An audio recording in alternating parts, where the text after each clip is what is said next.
Para bapak dan ibu dan saudara-saudara sekalian, saya agak segan tadi mengatakan demikianlah Injil Tuhan, karena disuruhnya berperang. Bapak melawan putranya, putra melawan bapaknya, ibu melawan putrinya. Ngapain pula Injil Tuhan seperti ini, kupikirkan.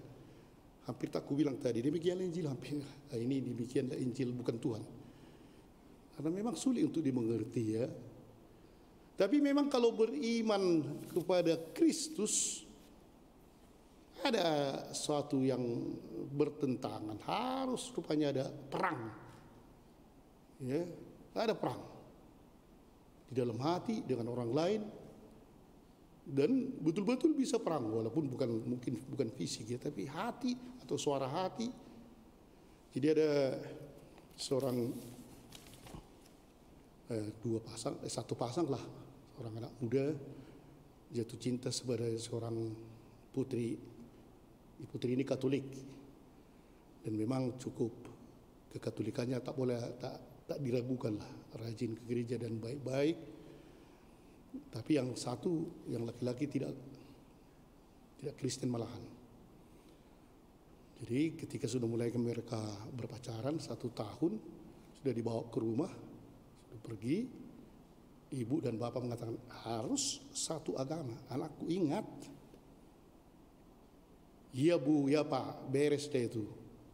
Bisa rupanya kau yakinkan bahwa dia menjadi Katolik itu. Saya akan coba.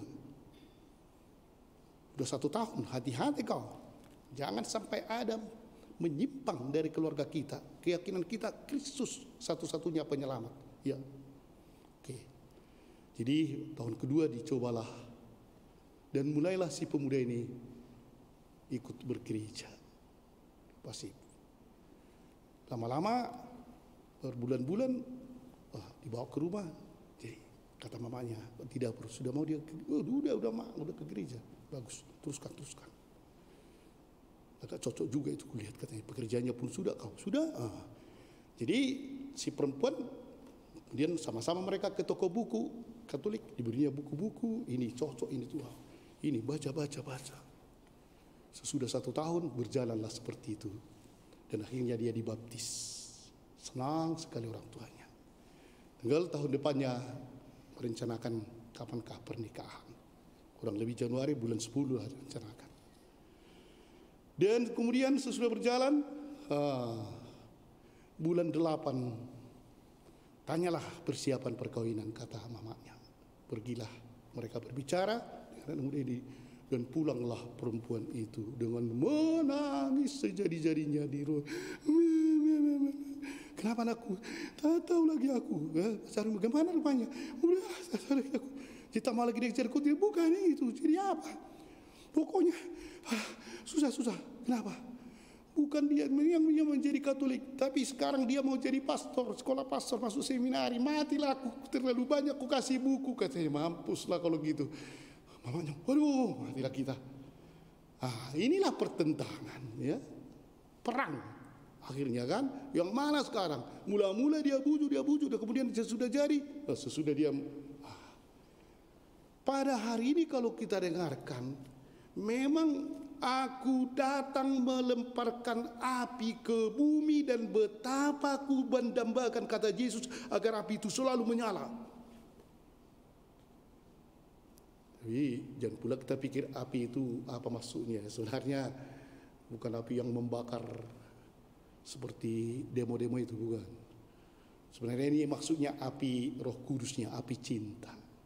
Cinta kasihnya kan sering juga dikatakan oleh Yesus di situ kan, dalam Injil banyak kali itu tentang api yang menyala seperti Roh Kudus yang menyalakan cinta terus, dan harus dijaga api itu menyala. Ada ini itu dia katakan melemparkan api ke bumi supaya tetap cinta kasih itu, cinta Roh Kudus menyala, agar selalu menyala. Itunya pertama. Jadi jangan kita sangka dia datang membakar kita. Enggak. Memang membakar dengan kasih itu.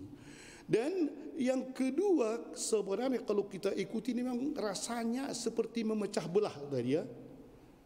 Bapak melawan putranya, putra melawan bapaknya, ibu melawan putrinya, putri melawan.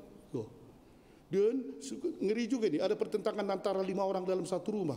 3 melawan 2, 2 melawan 1. Wah, berlemparlah piring ke piring kan di rumah itu.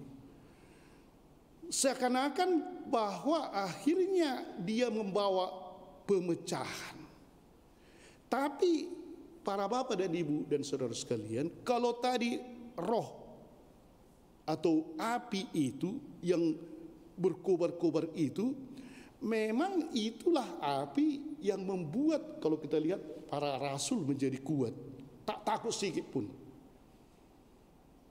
Dan para martir itu juga, api itu membuat mereka dibunuh pun mereka masih tersenyum. Memang akhirnya itu tadi yang dikatakannya, aku harus menerima baptisan, dan betapa susah hatiku sebelum hal itu berlangsung. Baptisan di sini maknanya disalibkan. Kan kita sebenarnya dibaptiskan, ditenggelamkan, mati bersama Kristus dan bangkit lagi kan. Dan itulah sebenarnya itu yang diinginkan oleh Tuhan. Aku ingin supaya aku akhirnya karena api itu mati untuk kalian yang mengasihi. Tapi apakah yang dimaksud di sini ketika dia mengatakan, aku datang ke dunia bukan membawa damai, bukan damai, melainkan pertentangan. Kalau kita lihat memang sekarang ya, di Indonesia pun, masuk ke Kristenan, kita Katolik, harus berlawanan. Adanya yang terus mengutuki kita, kan tak boleh mendirikan gereja. Ada yang sangat benci, malahan menfitnah, menghasut, bakar dan seterusnya. Itu bertentangan. Kalau kita datang langsung ada pertentangan ya. Dan coba di antara agama Kristen sendiri, lihatlah pertentangan. Ada yang berpikir beginilah Kristus, sampai orang bingung di mana Kristus itu sekarang kan? Beribu-ribu sekte, setiap hari tambah suka-sukanya kan. Nah ini dalam diri Kristen sendiri sudah sering ada pertentangan demi kepentingan diri, demi malahan kadang-kadang demi duit biar dapat makan. Sudah dikomersialkan Kristus itu. Nah, ini sudah ada di itu kan. Jadi masing-masing membuat Yesus dari nilai dirinya kan. Apa yang diajarkan Yesus ditafsirkannya secara lain. Tak bisa pakai ulos bata, hapuslah, ada. Tak boleh ada. Kalau meninggal kuburkan aja, tak usah menangis. Sedangkan Yesus pun menangis waktu Lazarus meninggal. Sudah lebih hebat kita dari Yesus. Nah ini di antara kita sendiri pun banyak pertentangan.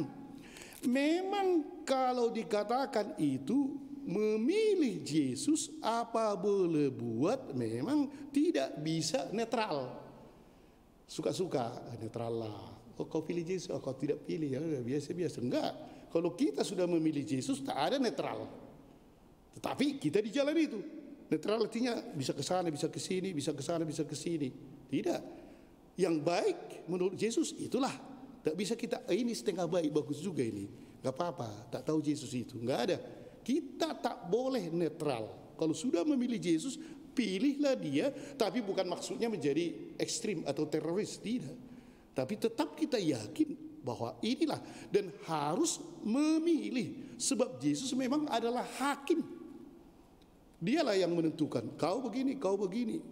Itulah yang dikatakan tadi, datang bukan membawa damai, memang membawa perang dalam arti kita ketika memilih Yesus, memang tentu dengan penuh kasih, akhirnya kita akan banyak yang menentang.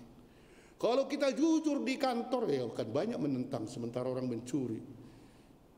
Kalau kita jujur sebagai panitia, banyak akan menentang.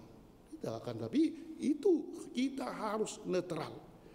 Dan akhirnya disinilah para bapak dan ibu dan saudara sekalian, apa yang dimaksudkan oleh Tuhan di sini, bapa melawan putra, putra melawan bapa dan seterusnya, menantu melawan ibu mertuanya, sebenarnya bukan berperang dalam arti atau bertentangan dalam arti secara fisik, dan juga tidak saling memaksa. Tetapi ketika kita yakin kita memilih Tuhan Yesus, tidak ada lagi netral. Kita tetap di jalan itu dan kita tunjukkan sikap kita seperti itu, tanpa menjadi akhirnya kita membunuh orang, tidak. tapi tetap mencintai. Justru Yesus mengatakan, ampunilah orang, beribu kali pun kita sakit, ampuni, cintailah musuhmu, doakanlah orang yang mengutuk kau. Bukan apa itu, bukan biasa itu, bukan agama biasa seperti itu. Dan inilah yang harus kita pilih ketika dia melemparkan ke bumi api itu, kita jagalah. Kasih itu tetap berjalan, dan itulah Kristus. Amin.